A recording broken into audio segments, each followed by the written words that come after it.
Ada 5 tips untuk menghilangkan ketakutan dan keraguan bekerja ke luar negeri.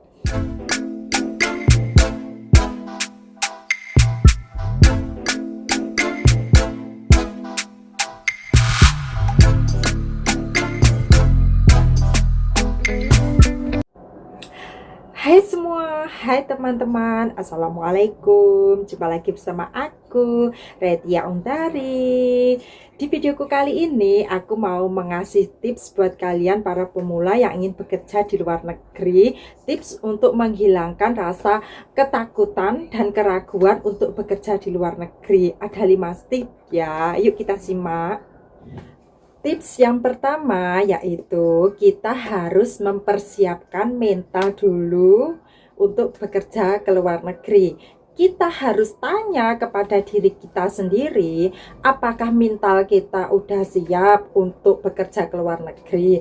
Apakah mental kita udah siap untuk menghadapi majikan yang cerewet, majikan yang pelit, jika jaga nenek yang cerewet, jika jaga anak-anak yang super aktif. Apakah mental kita udah siap itu semua ya?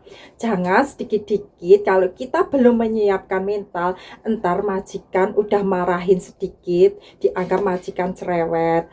Terus kita sedikit-dikit ambil ngebreak, ambil notice, itu kalau bisa jangan ya. Maka dari itu kita siapkan dulu mental kita agar kita bisa bekerja dengan baik dan bisa menyesuaikan dengan majikan ya. Kalau mental kita udah siap, pasti mental kita akan tahan banting ya. Majikan bilang apa aja kita tahan banting, kita dengarkan dari telinga kanan, kita keluarkan dari telinga kiri, gitu aja ya kalau majikan cerewet itu. Kalau kita sedikit-sedikit di sini ngebreak itu, kita akan mendapat nilai yang jelek atau rekor yang jelek ya kalau ngebreak. Kalau bisa jangan sampai kita mengalami ngebreak, notice atau interminute itu ya. Ya, itulah tip yang pertama, kita harus siap mental dulu.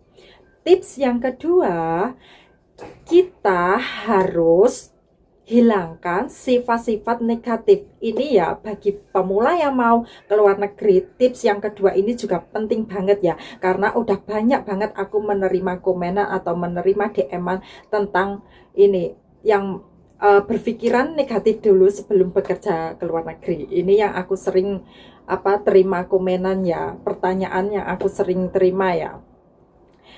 Hilangkan dulu sifat negatif seperti berpikiran, entar gimana ya kalau aku di luar negeri menghadapi majikan yang cerewet, entar gimana ya kalau aku di luar negeri di interminate atau di notice, entar gimana ya kalau aku sudah di luar negeri terus mau pulangnya gimana ya.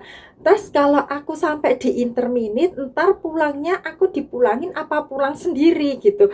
Aku udah banyak menerima pertanyaan itu ya. Kalau bisa semua pertanyaan itu hilangkan. Jangan ada dalam pikiran itu semua dalam diri kamu. Kamu pokoknya terutama siapkan mental dulu ya. Hilangkan pikiran negatif itu.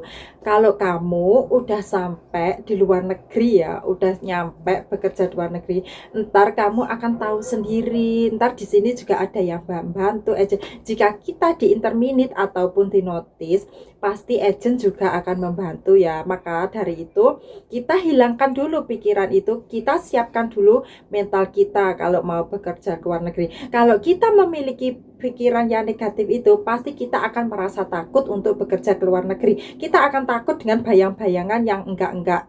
Maka dari itu kita berpikir yang positif dulu ya. Sedangkan tip yang ketiga yaitu kita harus pintar-pintarnya, kita harus bisa memilih PT yang benar yang bertanggung jawab, PT yang resmi ya. Kalau kita masuk di PT yang bertanggung jawab atau PT yang resmi itu kan PT bisa juga bertanggung jawab dengan kita ya. Ntar kalau kita di sana gimana gitu, kalau belum habis potongan itu kan PT juga masih bertanggung jawab ya. Terus tips yang keempat, kita juga harus bisa memilih agent yang bertanggung jawab ataupun agent yang resmi ya. Kalaupun Kenapa kita harus memilih agen yang bertanggung jawab ya? Kalaupun kita di Hong Kong entar ada masalah, entah di Hong Kong atau di mana ya. Kalaupun kita ada masalah dengan majikan, ntar agennya bisa membantu atau agennya bertanggung jawab. Jadi harus memilih agen yang benar-benar baik dan agen yang bertanggung jawab ya. Terus tips yang kelima ini juga perlu juga ya. Tips yang kelima ini kita harus mempelajari bahasa dasarnya dulu. Kita harus memiliki bekal bahasa-bahasa dasarnya dulu supaya kita nggak takut karena masih banyak pertanyaan. Entar kalau di sana nggak bisa bahasanya gimana? Yang penting kita udah memiliki bekal bahasa dasarnya dulu. Kalau untuk menggandengkan kalimat yang panjang-panjang atau apa, entar kita akan bisa sendirinya di sini ya dengan mendengar keseharian kita, ngomong dengan nenek atau ngomong dengan anak atau ngomong dengan majikan, pasti keseharian kita mendengarkan omongan itu kita akan bisa sendiri. Jadi kalau mengenai bahasa, yang penting kita harus memiliki bekal bahasa dasar-dasarnya, bahasa dasar yang sering kita gunakan keseharian. Pasti di PT kan ntar diajarin kan bahasa dasarnya. Nah itu bahasa dasarnya itu kita pelajari dulu, kita hafal dulu. Kalau kita udah memiliki bekal bahasa dasarnya, insya Allah kita pasti bisa untuk menggandengkan kalimat-kalimatnya setelah sampai di sana. Asalkan kita mau berusaha pasti bisa ya. Ya, itulah menurut aku 5 tips untuk bekerja ke luar negeri untuk menghilangkan ketakutan atau menghilangkan keraguan untuk bekerja di luar negeri. Itulah tipsnya. Semoga bermanfaat buat kalian yang mau buat pemula yang mau bekerja ke luar negeri ya. Semoga tips ini bisa bermanfaat buat kalian yang mau bekerja ke luar negeri. Sampai di sini aja cerita aku memberi sharing tentang tipnya. Semoga kalian tidak bosan dengan sharing-sharing aku ya. Sampai di sini aja. Jangan lupa like, comment, and subscribe. Oke, bye-bye.